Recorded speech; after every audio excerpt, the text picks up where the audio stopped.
les poumons.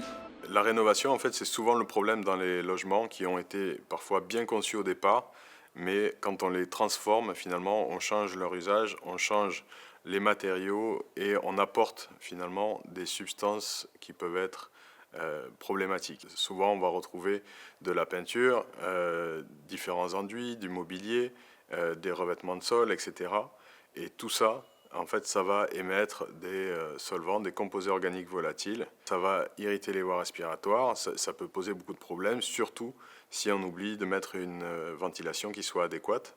Quand on rénove, on a tendance aussi à rénover d'un point de vue énergétique. Donc on va changer les fenêtres par exemple, on va isoler avec de l'isolant thermique et ça va empêcher le renouvellement d'air. Finalement, on va piéger à l'intérieur tous les polluants émis par ces matériaux et c'est typiquement ce qu'on rencontre dans une chambre d'enfant quand on refait la chambre avant l'arrivée d'un enfant dans une famille et c'est clairement ce qu'il faut éviter. Alors la première chose à faire, c'est de se renseigner et d'anticiper, puisqu'on va pouvoir planifier comme ça les travaux, pas tout faire en même temps pour pas mélanger tous les polluants au même moment. Il faut se rendre compte que ces polluants sont surtout dégagés avec la chaleur, donc essayer de le faire avec les fenêtres ouvertes quand il fera chaud et surtout mettre en place une ventilation qui soit adaptée et s'assurer que lorsque la chambre sera occupée, les polluants, la majorité des polluants aura déjà été éliminée et ensuite penser à bien aérer évidemment en ouvrant les fenêtres matin et soir.